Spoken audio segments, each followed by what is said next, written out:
കേരളത്തിലെ കാർഷിക ഗവേഷണ കേന്ദ്രങ്ങളാണ് നോക്കാനുള്ളത്.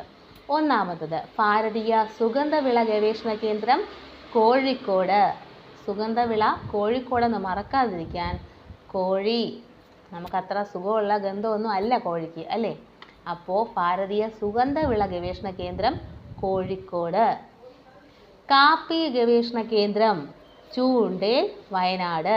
കാപ്പി ഗവേഷണ കേന്ദ്രം എവിടെയാണ്? ചൂണ്ടേൽ, വയനാട്. ടിഷ്യൂ കൾച്ചർ ഗവേഷണ കേന്ദ്രമാണ് TBGRI, പാലോട്. ടിഷ്യൂ കൾച്ചർ ഗവേഷണ കേന്ദ്രം എവിടെയാണ്? TBGRI, പാലോട്.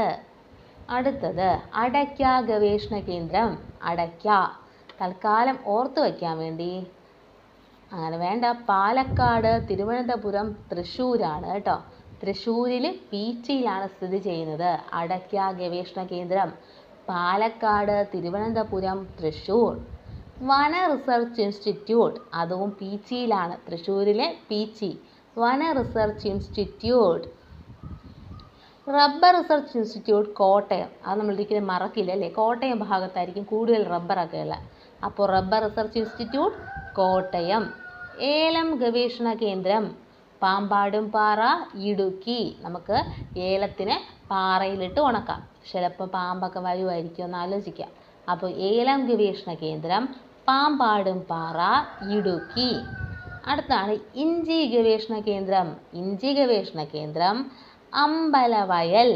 അമ്പലവയൽ. ഇഞ്ചി നമുക്ക് അമ്പലവയലിൽ കൃഷി ചെയ്യുന്ന ആലോചിക്കാം. അപ്പോൾ ഇഞ്ചി ഗവേഷണ കേന്ദ്രം അമ്പലവയൽ, വയനാട്. അടുത്ത പുൽത്തൈല ഗവേഷണ കേന്ദ്രം ഓടക്കാലി, എറണാകുളം. പുൽത്തൈല ഗവേഷണ കേന്ദ്രം എവിടെയാണ്? ഓടക്കാലി, എറണാകുളം. ഓടയുടെ സൈഡിലൊക്കെയാണ് പുല്ല് നിൽക്കുന്നതെന്ന് ആലോചിക്കാം. പുൽത്തൈല ഗവേഷണ കേന്ദ്രം ഓടക്കാലി, എറണാകുളം. നെല്ല് ഗവേഷണ കേന്ദ്രം വൈറ്റില, കായംകുളം, പട്ടാമ്പി, മാങ്കൊമ്പ്. നെല്ല് ഗവേഷണ കേന്ദ്രം, എനിക്കിപ്പോൾ അത് ഓർക്കാൻ പ്രത്യേകിച്ച് കോഡൊന്നും കിട്ടിയില്ല, ഇങ്ങനെ ആലോചിക്കാം. നെല്ല് ഗവേഷണ കേന്ദ്രം എന്ന് പറയുമ്പോൾ നമുക്ക് ചോറ് വയ്ക്കുമ്പോൾ അതിൽ കുറച്ച് വെറ്റിലയും കുറച്ച് പട്ടയും കുറച്ച് മാങ്കൊമ്പും കായമൊക്കെ കൂടെ കലക്കിയാൽ നന്നായിരിക്കും അല്ലേ. പട്ടയും വെറ്റിലയും കായവും മാങ്കൊമ്പും. ഓക്കെ, അതാണ് നെല്ല് ഗവേഷണ കേന്ദ്രങ്ങൾ. വൈറ്റില, കായംകുളം, പട്ടാമ്പി, മാങ്കൊമ്പ്. അടുത്തതാണ് ഏത്തവാഴ ഗവേഷണ കേന്ദ്രം കണ്ണാറ. നമ്മൾ വീട്ടിൽ കണ്ണൊന്നും കിട്ടാതിരിക്കാൻ വേണ്ടി ഏത്തവാഴ ഇങ്ങനെ എടുത്ത് തൂക്കിയിടും അല്ലേ. അപ്പം കണ്ണാറ. ഏത്തവാഴ ഗവേഷണ കേന്ദ്രം കണ്ണാറ.